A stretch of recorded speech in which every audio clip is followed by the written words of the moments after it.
Respected listeners and dear students, Assalamu alaikum and welcome to my YouTube channel. Let's learn. Let's start the reading of chapter number 23 from page number 106. Chapter number 23 है था The Coming of the Europeans, यानी यूरोपियों की आमद. यहाँ से start करेंगे हम next reading. The Portuguese sailor Vasco da Gama thought there might be a way round the tip of Africa. एक पुर्तगाली जो सा है एक कश्तीबान था, यानी वो बहरी सफ़र किया करता था. एक सयाह था जो समुंदर के ज़रिए सफ़र किया करता था. उसने ये सोचा कि शायद अफ्रीका का जो कोई टिप है, अफ्रीका की जो टॉप है, वहाँ पे उसके इर्द गिर्द शायद कोई रास्ता हो, यानी इस सिल्क रोड से बचने का कोई रास्ता, कोई और रास्ता एशिया तक पहुंचने का. Which most people believed was near the edge of flat earth. जो कि ज़्यादातर लोगों का ये मानना था कि ये जो हमवार ज़मीन है उसका आखिरी किनारा है. ही सेल्ड साउथवर्ड्स. उसने जुनूब की तरफ जो सा है सफ़र शुरू किया, बहरी सफ़र. Keeping close to the shore, और जो साहिल था उसके साथ साथ वो रहा.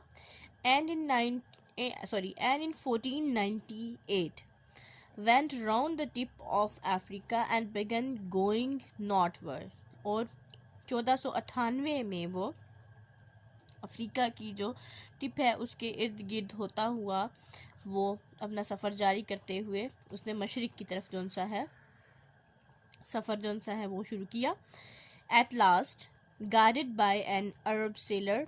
आखिरकार उसे एक जो अरब जो बहरबान था, यानी जो बेड़ीमान जो सयाह था, समुद्रों का सफ़र किया करता था, उसने उसे रास्ता दिखाया, उसकी रहनुमाई की. He found trade on the coast of what is now Kenya.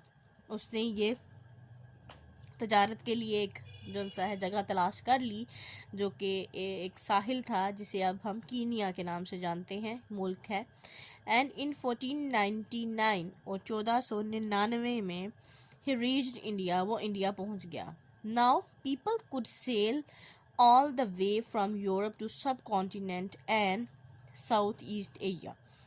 अब लोग जो सा है वो यूरोप से बरसग़ीर में, यानी बरसग़ीर में जनूब मशरक़ी एशिया में इसी तरह से इसी रास्ते से जो सा है जहाज़ों के ज़रिए, बहरी जहाज़ों के ज़रिए पहुंचने लगे. One ship with 40 sellers could carry hundreds of tons of goods. यानी एक जहाज़ जिसमें 40 जो से हैं वो सेलर्स, यानी जहाज़ जो चलाना जानते हैं, बेड़ीबान, वो मौजूद होते थे. और जो सा है उस पर सैकड़ों टन जो सा है अशिया लादी जाती थी. The same load by land would have taken hundreds of camels and man. यही जो लोड है, अगर वो मतलब कारवां के ज़रिए आए या काफ़िलों के ज़रिए आए तो उसके लिए सैकड़ों ऊँट और इन जो आदमी हैं वो चाहिए होते हैं. By ship it was also much safer and quicker. जो जहाज़ है उसके थ्रू ये जो सफ़र था बहुत ज़्यादा महफूज था और जल्द था, अगर हम उस तरह से कैमल्स और जो घोड़े हैं उनके साथ चीज़ों को लाने पे को कंपेयर करें तो. A round trip taking less than 1 year. एक जो मतलब आना और जाना ये पूरा ट्रिप था, इसमें 1 साल से भी कम का अर्सा लगता था. This meant that goods from Asia were cheaper in markets of Europe. इसका मतलब ये था कि अब जो चीज़ें हैं ये एशिया की जो आ रही हैं यूरोप की मार्केट में, उनकी वो सस्ती हो जाएंगी, वो सस्ती हो गई थी बल्कि. The first Europeans to arrive in India were Portuguese. जो पहले जो यूरोपियन थे जो इंडिया पहुँचे वो पुर्तगाली थे. Followed by the Dutch. उसके बाद जो से हैं डच लोग पहुँचे. And French. उसके बाद फ्रांसीसी लोग. And the British. और सबसे आखिर पे बरतानवी पहुँचे थे. At first they were happy just to trade. शुरू में वो बहुत खुश थे, सिर्फ तजारत पे ही बहुत ज़्यादा खुश थे. But then they wanted settlements, लेकिन बाद में उन्होंने यहाँ पे रहना चाहा और फैक्ट्रीज़ या कुछ फैक्ट्रीज़ लगानी चाहिए ऑन लैंड, इस ज़मीन पे। यानी उन्होंने ये बाद में ही चाहने लगे या तो वो इस ज़मीन पे बसें रहें या यहाँ पे फैक्ट्रीज अपनी लगाएं। The ships came twice a year from Europe, जो जहाज़ थे वो साल में 2 दफ़ा यूरोप से आते थे, डिपेंडिंग ऑन विंड्स, यानी जो हवाओं का रुख था उन पे इन्हसार करते हुए। If the Europeans had a factory, some merchants would stay all the years. अगर कुछ जो यूरोपियंस थे जिनकी कुछ फैक्ट्रीज़ यहाँ पे थी, तो वो सारा साल ही जो सा है उनसे जो मुतल्लिक जो ताजर थे वो सारा साल ही यहाँ रहा करते थे इंडिया में। Trading goods and storing them in warehouses, वो यहाँ पे चीज़ों की तजारत किया करते थे और जो चीज़ें होती थी उनको जो गोदाम वगैरह थे उनमें रखा करते थे। Then when the ships came in, और जब जहाज़ आया करते थे, the goods could be loaded quickly and they could sail back, तो जो भी चीज़ें उन्होंने वापस लेके जानी होती थी वहाँ यूरोप की मंडी में, तो उनको वो लोग जैसे शिप आ जाया करते थे उन पर लाद दिया करते थे और वो शिप फ़ौरन वहाँ से वापसी पे की तरफ रवाना हो जाते थे। The merchants got permission from some of the local rulers to set up their trading stations. जो ताजर थे उनको वहाँ पे जो वहाँ के इलाकाई जो हुक्मरान होते थे उनसे इजाज़तनामा लेना पड़ता था कि वो यहाँ पे कोई जो सा है तजारती अपना स्टेशन बना लें, जहाँ पे यानी वेयर हाउस टाइप या कुछ इस तरह से कोई सेटलमेंट वो जो सी है यहाँ पे बनाए, उसके लिए उन्हें इजाज़त लेना पड़ती थी। यहाँ पे एक पिक्चर है जहाँ पे the first English factory at Surat 17th century, ये पहली जो सी है ये एक इंग्लिश फैक्ट्री यहाँ पे इस पिक्चर में नज़र आ रही है, जो कि सूरत एक जगह है वहाँ पे जो 17वीं सदी है उसमें बनाई गई थी। नेक्स्ट हम इसके आंसर क्वेश्चन और ऑब्जेक्टिव देखते हैं। चलिए, the coming of Europeans, word meaning है, फर्स्ट वर्ड है luxuries, a state of great comfort, इसका मीनिंग है यानी बहुत ज़्यादा आरामदेह और बहुत ज़्यादा पूरा साइश हालत में। रॉब, टेकिंग समथिंग अनलॉफुली, यानी किसी गैर कानूनी तरीके से कोई चीज़ हासिल करना। Voyage, a long journey by sea, यानी एक लंबा सफ़र समुंदर के ज़रिए। Shore, the edge of a sea, यानी समुंदर का किनारा। Bandit, a robber belonging to a gang, यानी डाकू जो होते हैं, यानी एक ऐसा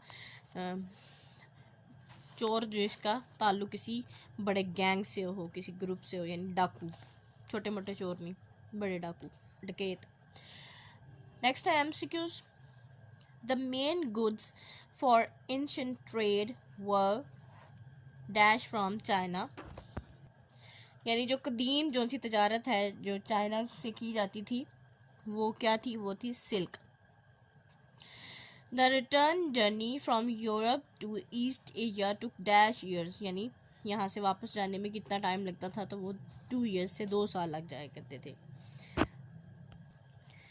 Bartolomeu Dias arrived at the Cape of Good Hope in dash 1488।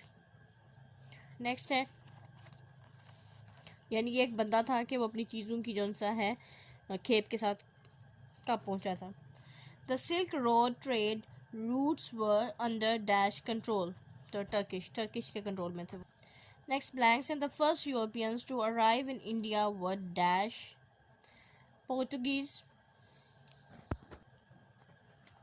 In the dash century, Turkish armies turned much of Central and Eastern Asia, तो 13 to 14th century है। Columbus reached land after sailing across the Atlantic Ocean in dash 1492। Dash sailed around Africa, reached India in 1499, तो Vasco da Gama था वो। Question answers है। First question है, what are the advantages of taking goods all the way to Europe by sea rather than by land, यानी क्या फ़ायदा या क्या जो सा है हासिल हो फ़ायदा था, क्या एडवांटेज था समुंदर के रास्ते चीज़ों को लेके जाने में बजाय ज़मीनी।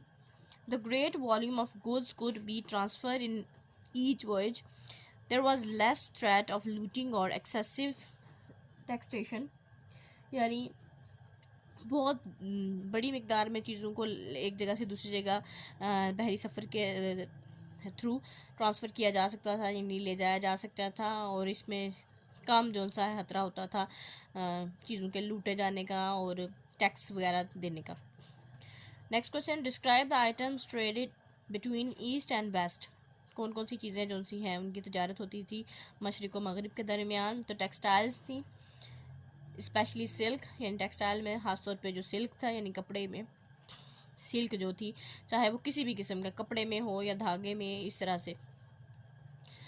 ज्वेलरी थी, स्पाइसेस थे, मसाला जात थे, जेवरात थे, वो traded between east and west, मशरिक़ व मगरिब के बीच में तजारत होती थी इनकी। थर्ड क्वेश्चन है, what led to the discovery of Americans. कैसे अमेरिका जो सा अमेरिकन्स दरियाफ्त हुए। The Columbus thought of reaching China or India by sea route while sailing. He did not know that was another continent in the middle. यानी Columbus जो सा है वो चाइना या इंडिया पहुंचना चाहता था समुद्री रास्ते के ज़रिए। तो जब उसने ये सफ़र स्टार्ट किया उसे नहीं पता था कि इसके रास्ते के बीचों बीच एक बर्रे आज़म मौजूद है।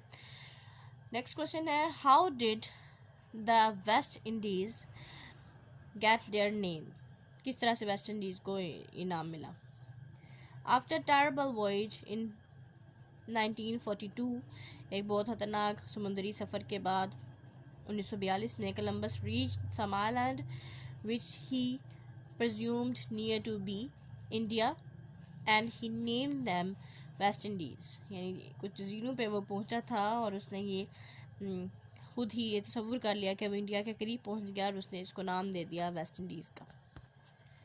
नेक्स्ट क्वेश्चन है, what did Vasco da Gama and his seller discovered. ये वास्को ड गामा और उसके जो बाकी सेलर्स थे जो बेड़ीबान थे उन्होंने क्या दरियाफ्त किया। Vasco da Gama and his sailors discovered the ocean route from Europe to the subcontinent a south east area as they sailed southwards and around the horn of Africa.